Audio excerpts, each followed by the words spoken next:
Hey guys, it's Brittany, and I just wanted to provide you with a quick update for some things that have been going on that I've learned that we're dealing with, especially with these fires right now. So as you guys have seen, we have made multiple rounds of donations to the California Wildlife Center and to the animals that are still evacuated at this point. They're in their care. They have been texting saying thank you. They are pretty set right now at this point, but they said they're going to keep us updated if they need more items. We're also going to be building enrichment hawk enclosures for them once the fires are over, and then taking them back up to their facility.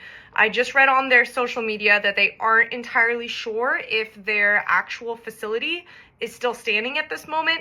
The fires, according to their social media, were about a mile away from their location, and they have not heard at this point what the final verdict is on that. So follow California Wildlife. They can give you more information on that. But I wanted to share something else really important with you guys that I have been working on right now too. So within the LA County shelter area, there are multiple shelters. I believe 6 or 7 that are in the LA County itself. They all kind of work together, but they're independently operated. Well, right now what's happened is the Pasadena shelter, which you've probably seen a lot about on the news, they took in over 400 animals during these fires that are still ongoing.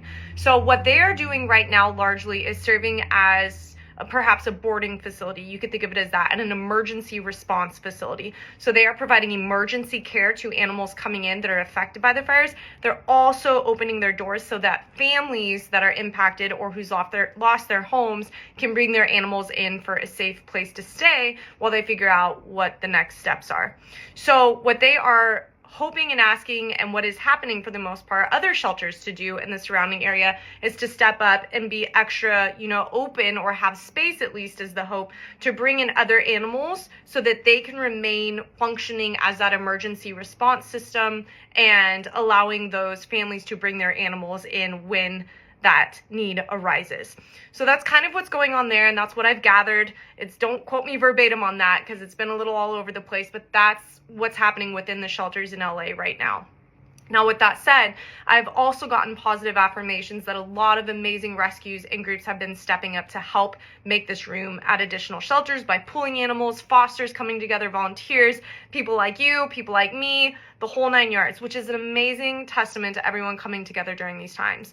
With that said, there are still animals in shelters who could really benefit from getting out. Number one, just for the fact of getting out and getting in a home and not being in a shelter anymore, which is what we always hope for. And number two, because these fires are not finished, they are not fully contained yet, and the weather is unpredictable right now in Southern California. So we are praying that no more fires break out, but that is a continued possibility at this point. So when you're able to get animals out of a facility, it opens up so many other good opportunities across the board, not to mention just saves their lives, right? So right now, what Frost Fund and what I have been trying to do is communicate with shelters who would benefit from having cats pulled from their locations. Now, our friends at Boulder Humane Society in Colorado have shared that they are willing to take in cats and help during this emergency time. If we can find and work with a shelter here, which is what we've been trying to do, and it's been difficult because everyone is very spread thin right now. It's emergency response, and there's a lot of coming and going of animals being pulled, being brought in for emergency response, and so forth. So every day is different, and every day is hard to predict, and that makes communication hard, as you could imagine. But right now, just quite candidly, and this is speaking for me, not anyone else, what Frost Fund's goal is to identify a shelter in particular that we can pull cats from to make space, to save their lives, to help during these fires, and to get these cats to Boulder Humane. We have done this 3 times now with Boulder Humane before. All of the cats get quickly adopted, very quickly. No more than a month are they in the shelter. Usually they're adopted within 2 to 3 weeks, if that. And so we are looking right now to kind of figure that out. Normally, when we've done this, we've worked with another shelter, the Riverside shelter, which is not LA County. And it's very easy because we contact them, they communicate with Boulder, we get all the documents that are needed, we plan with the transport and scheduling, which is us, and then we execute and we make it happen.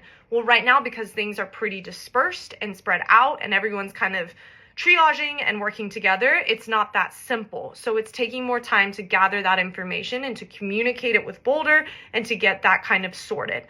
So I just want to let you guys know And we are really, really working for this. If this does happen, and when it does happen, let's just say it is going to happen, we're going to need some additional support as well, because we are going to be traveling thousands of miles to get these cats to freedom and to a life well lived. Boulder is an amazing place. Animals are adopted quickly there. They are not euthanized. Unlike here in LA shelters, it's just the reality. They're not always adopted quickly, and they are being euthanized. And so our goal is to be able to make this happen, to plan this, and it takes a ton of work behind the scenes, guys. I'll just say that right now.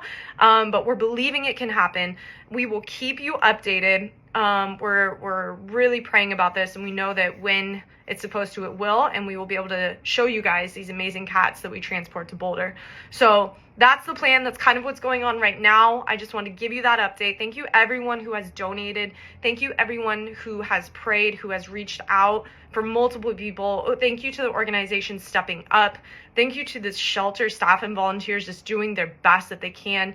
Thank you to the people responding to pleas for help and doing what we all can to make that difference. That if there is a silver lining in all of this, it's seeing that happen. And so thank you if you have given, if you have prayed, if you have reached out, if you have shared. You guys, that's what it's all about. And it is about the little things. So I will keep you updated. We're really focused on trying to execute that cat transport. So I'll let you guys know as soon as that is planned and sorted.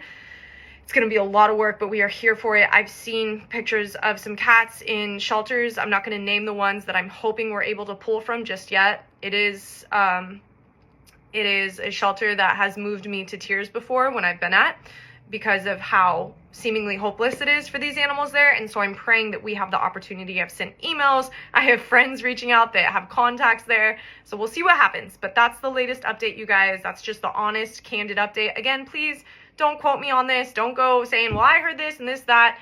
Like everyone else, I'm just trying to do the best I can. This is information that I believe is as accurate as it has been shared with me, and I'm just trying to do my part like you. So thank you guys, and stay safe. I'll talk to you guys soon.